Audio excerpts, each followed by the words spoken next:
वसंत ऋतु हो या फिर वर्षा ऋतु, इन दोनों ऋतुओं में कटिंग्स अगर हम लगाते हैं तो वो जल्दी से ग्रो हो जाती है, ख़राब भी नहीं होती। तो इस समय देखिए कटिंग जो भी लगाते हैं हमारी बहुत ही सक्सेसफुल रहती है। आज मार्च की 1 तारीख है और इस समय हमारे यहाँ धूप नहीं निकली, बादल से छाए हुए हैं। ऐसे में कटिंग्स और भी सक्सेसफुल रहती है, चाहे हम सीजनल फ्लावरिंग प्लांट्स की लगाएं या फिर ये परमानेंट प्लांट्स जो आप देख रहे हो, इन सब की कटिंग्स भी इस समय लगाएं तो वो लग जाती है। मैं उन्हीं प्लांट्स की कटिंग्स लगाना आपको बताऊंगी जिनकी कटिंग्स मैं इस समय लगा चुकी हूँ, प्रूफ दिखाऊंगी। और इस समय देखिए सीजनल फ्लावरिंग प्लांट जो बहुत सुंदर दिखाई दे रहे हैं, इनकी कटिंग्स भी लग जाती है। तो ये प्लांट्स कैसे कटिंग से ग्रो हो जाते हैं वो भी मैं आपको अच्छी तरह बताऊंगी। तो वीडियो के अंत तक बने रहिएगा। मैं मधु बगिया की महक में आप सभी का स्वागत करती हूँ। सबसे पहले कटिंग्स लगाने के लिए छोटे छोटे पॉट की ज़रूरत रहती है। तो छोटे पॉट नहीं है तो आप इस तरह के फूड कंटेनर को यूज़ कर सकते हो, उसमें छेद बना लें और थर्मल कोल जो होता है उसके छोटे छोटे टुकड़े करके इन होल्स पे रख दो तो ये आपका छोटा पॉट बन जाता है। इस तरह के पॉट तो बहुत ही बढ़िया रहते हैं। जैसे ये देखिए, ये गत्ते के छोटे छोटे गिलास हैं, तो इनमें अगर आप कटिंग्स लगाते हो तो वो तो बहुत ही बढ़िया से ग्रो होती है। और प्लास्टिक की ये टोकरियाँ आप देख रहे हो, इनमें भी छेद बनाकर कटिंग्स लगाएं। 5-6 कटिंग्स इसमें एक साथ लग जाती है।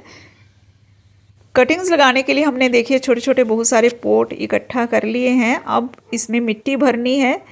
तो मिट्टी कैसी होनी चाहिए, वो बहुत बढ़िया होनी चाहिए, वेल ड्रेन्ड होनी चाहिए, तभी उसमें कटिंग्स ग्रो होगी। अगर मिट्टी में पानी रुकता है तो बिल्कुल भी कटिंग्स ग्रो नहीं होगी, वो गल जाएगी। कटिंग्स लगाने के लिए सबसे ज़रूरी है सैंड, चाहे वो कंस्ट्रक्शन सैंड हो या फिर रिवर सैंड हो या डेजर्ट सैंड, कोई भी हो, सभी सैंड चलेगी। और ये कोकोपीट है, ये वर्मी कंपोस्ट है। वर्मी कंपोस्ट की जगह आप गोबर खाद भी ले सकते हो। रेशो की बात करें तो बहुत ही सिंपल सा मेथड है। 70% मैं डालती हूँ रेत, 20% कोकोपीट और 10% डालती हूँ खाद।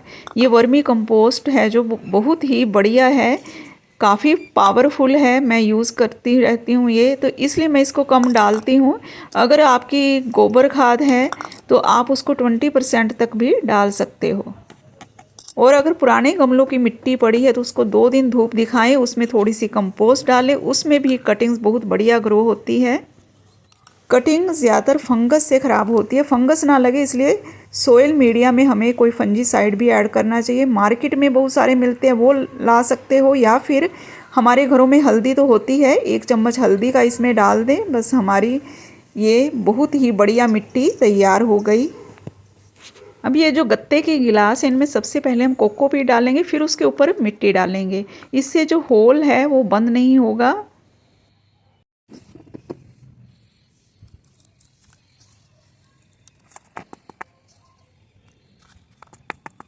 मिट्टी डालने के बाद टैप करेंगे, अच्छे से सेट हो जाएगी। फिर इसमें हम पानी डालेंगे।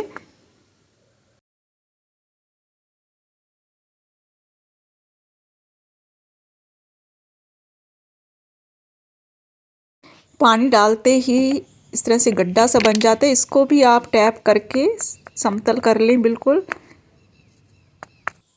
मेरे पुराने व्यूअर्स अगर इस वीडियो को देख रहे हैं तो वो जानते हैं कि मैं कोकोपीट में भी कुछ कटिंग्स ग्रो करती हूँ जो कि सक्सेसफुली इसी में अच्छे से ग्रो हो जाती है और इसमें ज़्यादा देखभाल करने की भी ज़रूरत नहीं रहती।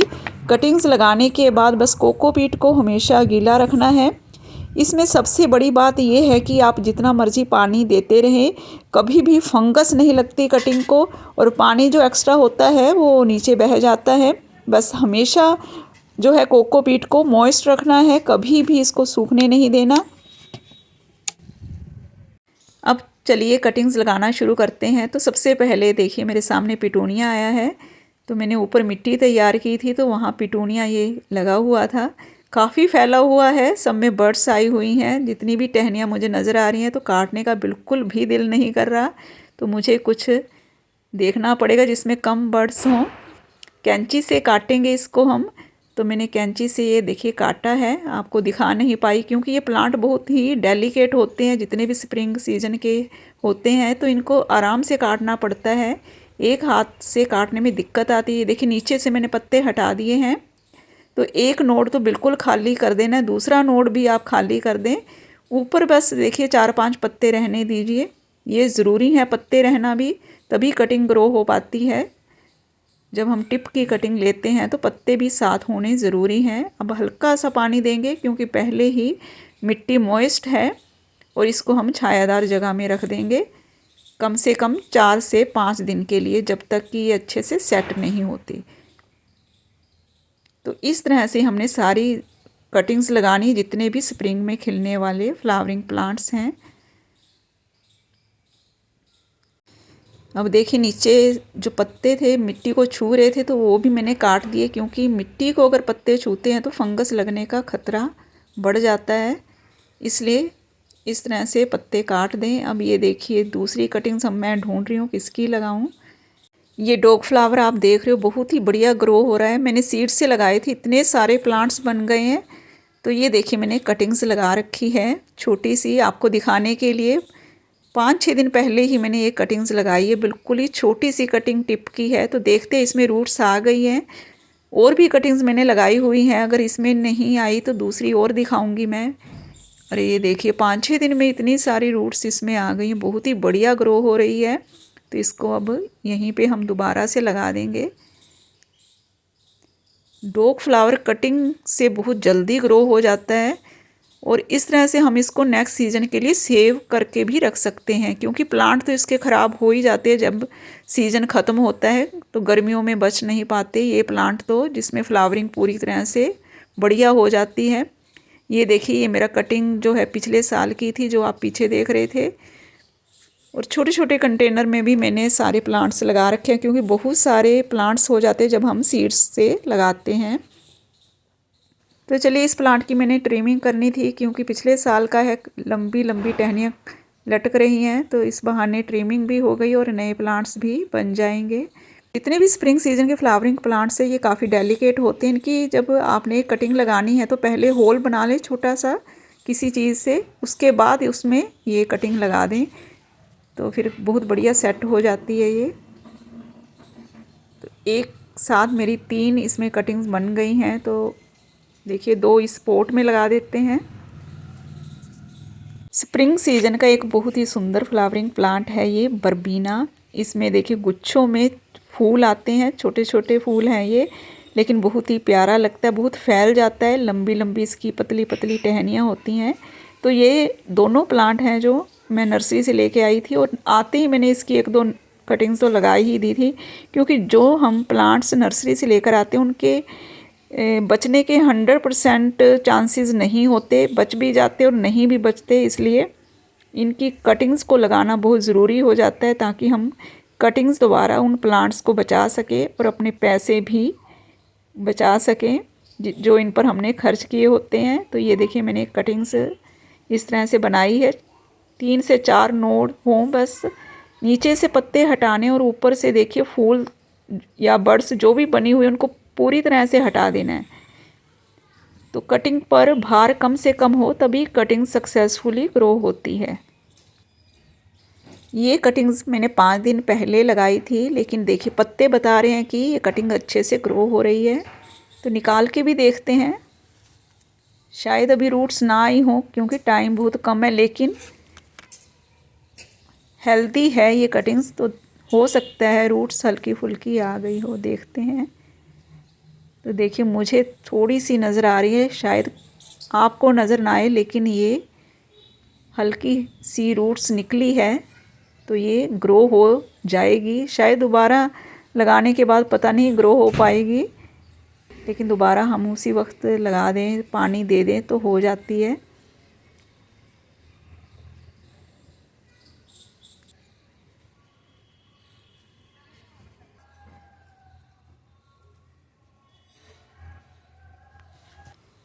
और अब ये देखिए एक परमानेंट प्लांट जिसे कि शाम का राजा भी कहते हैं, ये शाम को खिलते हैं इसके फूल। तो इसकी कटिंग भी बहुत अच्छे से इजीली ग्रो हो जाती है। बस देखिए ये जो 2 टहनियाँ एक साथ आई हुई हैं, एक टहनी रखनी है हमने। किसी भी कटिंग में अगर ऊपर से 2 टहनियाँ निकली हुई हैं तो एक को रखना है, सिंगल होनी चाहिए पूरी टहनी। और इसको इस तरह से लगा देंगे, ये भी हमारी लग जाएगी।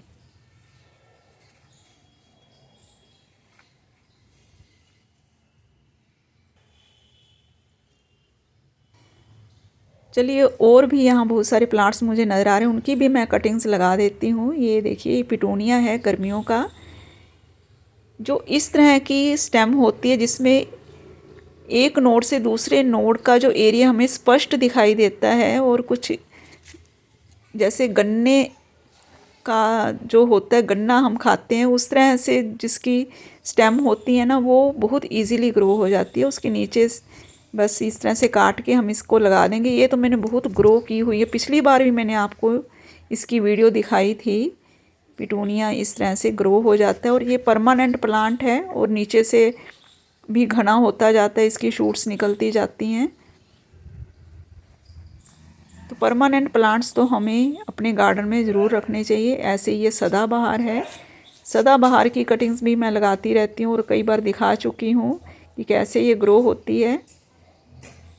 और जो देसी सदाबहार होता है वो तो बहुत ही आसानी से ग्रो हो जाता है, और उसके तो सीड्स भी गिरते रहते हैं, कटिंग लगाने की ज़रूरत ही नहीं पड़ती। अभी जब बारिशें होंगी तो हर पोट में छोटे छोटे प्लांट देखने को मिलेंगे। तो इसकी कटिंग 3 से 4 इंच की, यहाँ तक कि 5 इंच की भी चल जाती है। अगर हाईब्रिड सदाबहार है तो उसकी कटिंग थोड़ी छोटी लें।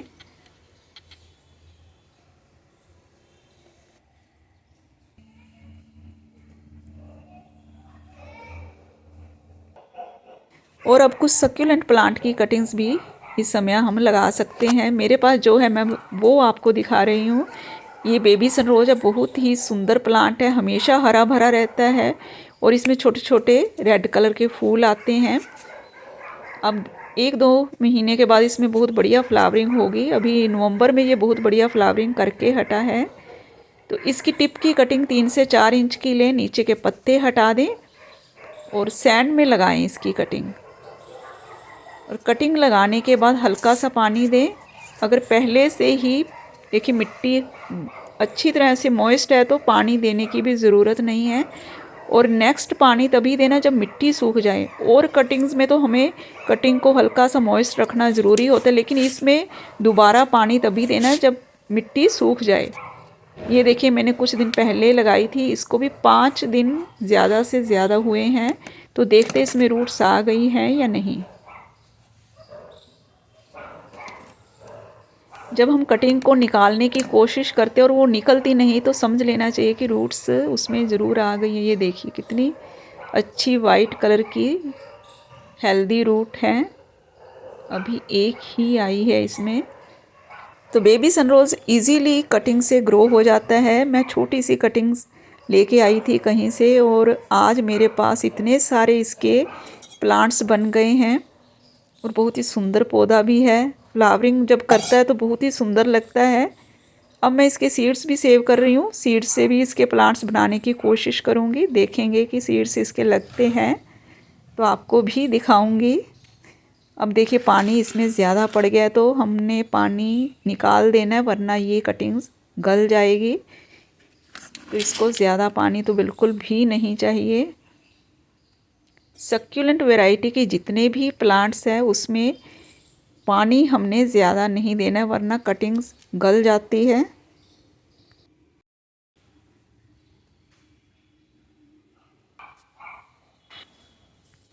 अब ये गुलदाउदी देखिए बहुत ही सुंदर प्लांट होता है, गर्मियों में तो बहुत बढ़िया फ्लावरिंग करता है। अभी से इसमें फूल भी आने शुरू हो गए हैं।